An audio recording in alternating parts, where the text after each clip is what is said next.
enter the Atari Jaguar. Released in 1993, it promised 64 bits of power. 64 bits? That's 32 more than the Genesis and Super Nintendo combined. Take that, math.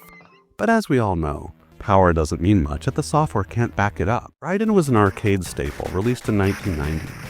A vertically scrolling shooter with tight controls, booming explosions, and music that made you feel like you were piloting a $60 million death machine on a mission to destroy every tank, jet, and alien-looking ground installation in sight. So how does the Jaguar version stack up? Shockingly well. I mean, this port is damn near arcade perfect, but there are some differences. The screen format has an annoying panel taking up 1/3 of the screen on the right side to make the playable area mirror the vertical format of the screen used in the arcade version. That aside, we're talking nearly sprite for sprite accuracy, smooth controls, detailed explosions, and none of that flickery nonsense you'd expect from a struggling home port. And the sheer number of sprites on screen at a time with practically zero slowdown is pretty impressive. But wait, you say, the bigger ships blink in purple when hit in the arcade version, but they blink in white and orange in the Jag version. Okay, whatever. But do you want to know what really makes this one shine? The sound. Yep, the Jaguar version just sounds great. The bold synth rock soundtrack, it's here in full force, and to my ears, the Jaguar music is a solid improvement over the arcade version. In terms of sound effects, every explosion and power-up chime sounds just as punchy as the arcade version. The Jaguar's audio hardware really got to stretch its wings on this one, and oh how it soared. It's the kind of audio fidelity that makes you forget you're not standing in a pizza place with sticky floors and a pocket full of tokens. Gameplay-wise, very solid, and difficult as hell. While the control is fine and the hit detection is fair, and power-ups let you spray out a wall of lead or hose down the enemies with a river of white-hot plasma energy, the difficulty in the Jaguar remains, shall we say, arcade honest. Translation, you'll still die. A lot. But hey, that's what Raiden's all about, and it's part of the fun and the challenge. Your personal story, back in 1994, I'd rush home from my university classes just to sneak in a playthrough of this game before going off to work. And I swear, I could complete the game with a standard allowance of credits and no cheat codes, and complete all stages in just over a half an hour flat. It was a great way to catch my breath and have some fun, sneaking in maybe the only 30 minutes I'd get during my entire day to do something that I enjoyed, between the long hours in class, working, and then studying late into each night. Some good memories for sure. So thanks Atari and Raiden. And for those who think this is just a 16-bit Jaguar game, give me a break. Pop in the Super Nintendo version, called Raiden Trad, but still a port of the same arcade game, and you'll immediately see the difference, and I'm sorry.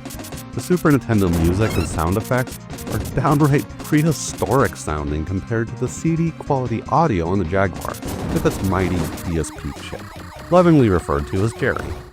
This game packed a huge punch with detailed, colorful graphics and intense gameplay, with smooth scrolling and tons of sprites on screen at any time. The visual effects, explosions, and chaotic projectile patterns are a real treat for the eyes, making it one of the more polished shoot-'em-ups available for any home console at the time.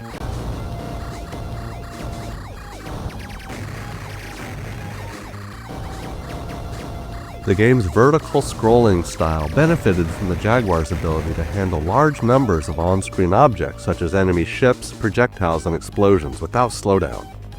The result was a visually stunning experience with vibrant, detailed sprite art that made each level visually engaging and a joy to play through.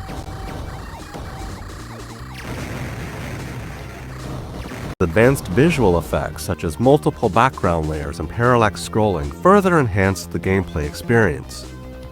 Additionally, the game utilized vibrant explosions, particle effects, and a variety of color gradients that were rendered by the console's graphical power, creating a visually striking scene during intense battles. Let's check it out.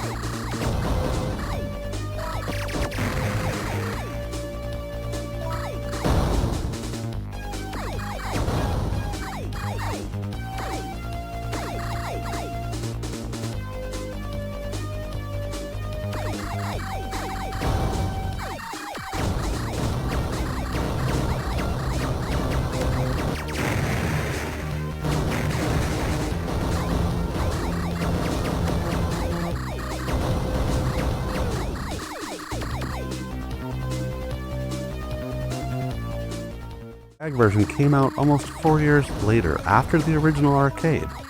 And while it's a tremendous game, by the time it was released, it already felt like the experience had aged a bit, especially when other more visually spectacular 2D shooters started coming out on the Sega Saturn.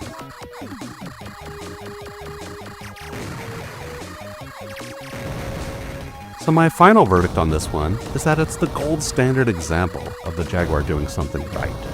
This game's not just good for the Jaguar, it's genuinely a great port, by far the best home version of Raiden from the era.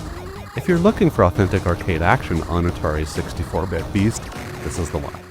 The biggest hurdle wasn't the graphics, sound, or gameplay, it was the Jaguar's limited third-party support. If Atari had managed that crucial aspect better, you might be telling a very different story today. Instead, the Jaguar became a fascinating relic of a time when 64-bit sounded like a superpower, but in reality proved to be a little bit more complicated. But that's just what I think. What other Jaguar ports of arcade games should be on this list? Let me know in the comments below. I'd love to hear your views. If you enjoyed this trip down memory lane, then hit that like button, like it's a one-credit continue. And if you're new here, I'd like to welcome you to the channel and invite you to subscribe for more feel-good retro gaming content. Alright my friends, this is the Retro Gaming Boss signing out, reminding you to keep your games old school. Thanks for watching, and I'll see you on the next one. Jaguar! Jaguar! Jaguar!